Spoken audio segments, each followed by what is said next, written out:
السلام عليكم حبيباتي، مرحبا بكم في قناتي وقناتكم نور كويزين.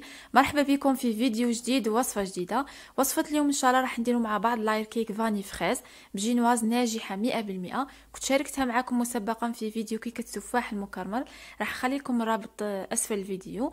اتمنى ان شاء الله يعجبكم الفيديو وتشتركوا في القناه وتفعلوا الجرس باش يوصلكم كل جديد. نبدأ على بركه الله مع بعض في الوصفه.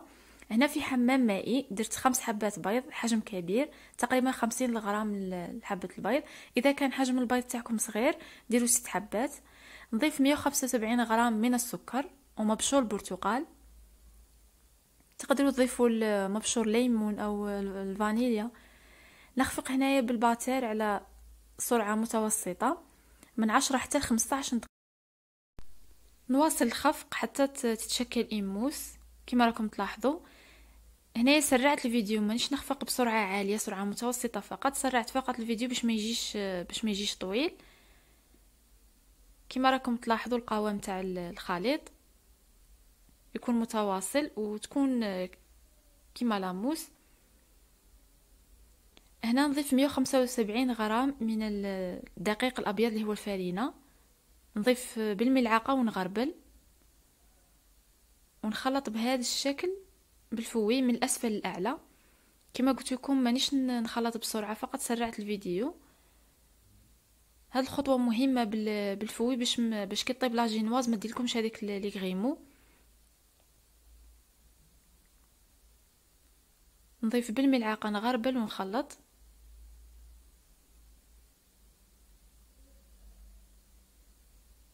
كما قلت لكم لازم جميع المكونات تكون بدرجه حراره الغرفه، وحجم البيض يكون 50 غرام. والخفق لازم تخفقوا على سرعه متوسطه من 10 حتى 15 دقيقه. هذه الملاحظات مهمه جدا باش تجي لاجينواز ناجحه. كنت هنا سخنت الفرن مسبقا على 165 درجه.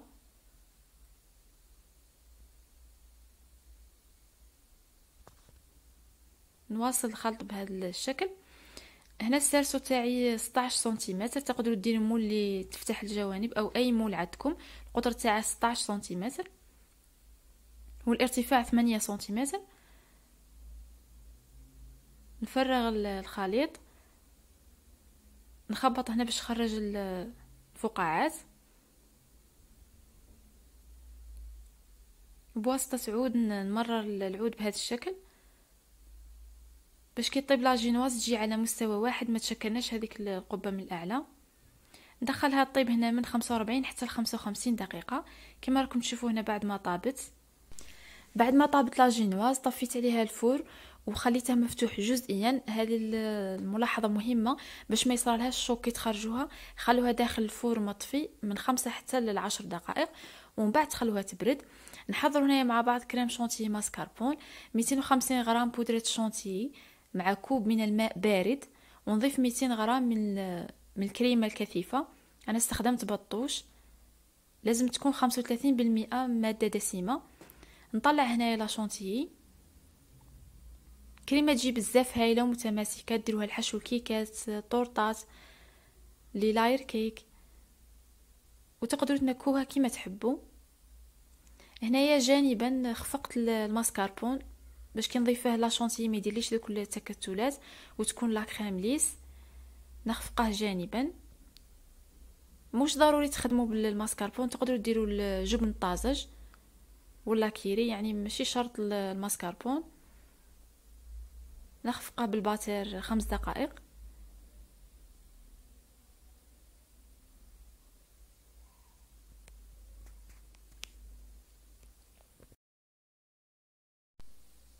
نضيفه لا كريم شونتيي ونواصل الخفق.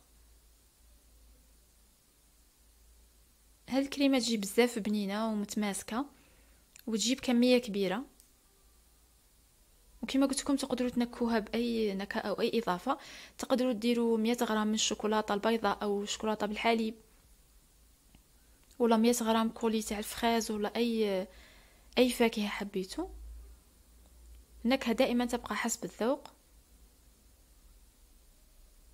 هذا المقدار دار لي الحشو والتغليف وبقى لي من الكريمه.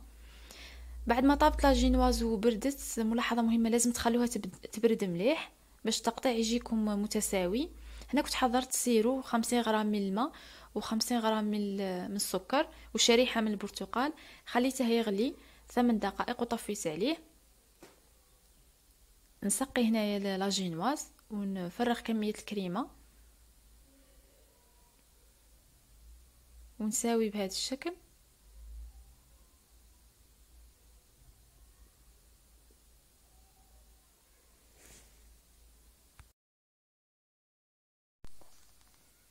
هنا للتزيين قطعت الفراولة دوائر،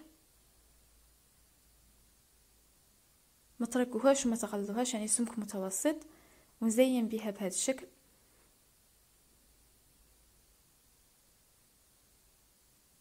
ونفرغ كمية من الكريمة ونساوي السطح.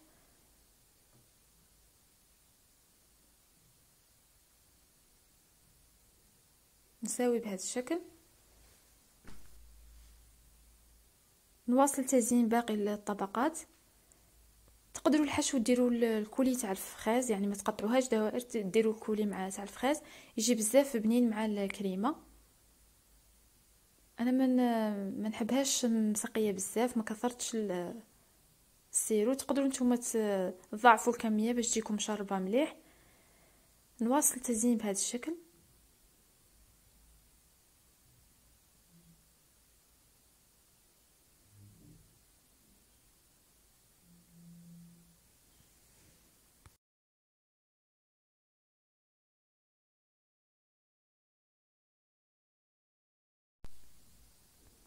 نفرغ هنايا ما تبقى لي من الكريمه.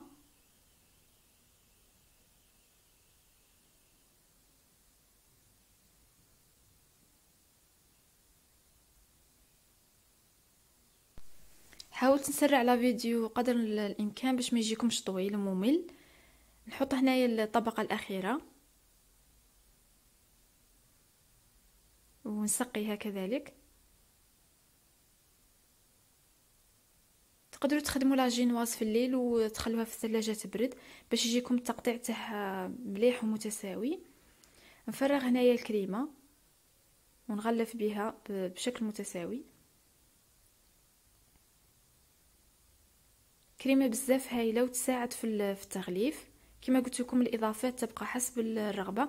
تقدروا تضيفوا 100 غرام من اي نكهه حبيتو، شوكولاته، براليني، كولي تاع فخاز او اي فاكهه حبيتو. هنا بعد ما غلفتها نخليها في الثلاجه جيدا تبرد، وندير طبق ونغلف بطبقه ثانيه.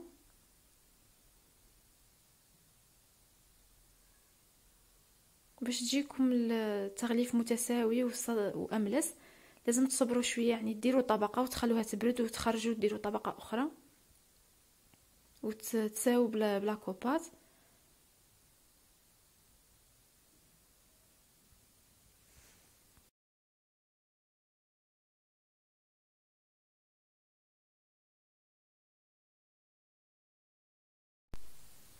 نساوي السطح بهذا الشكل.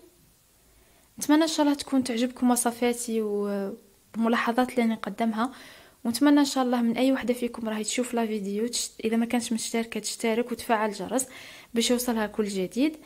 هنا للتزيين كنت خدمت مسبقا ريد فيلفت كيك اللي هي الكيكه المخمليه، تبقى لي منها شويه، رحيته بالاشوار وخليته للتزيين. تزيين كما حبيتو حسب الرغبه.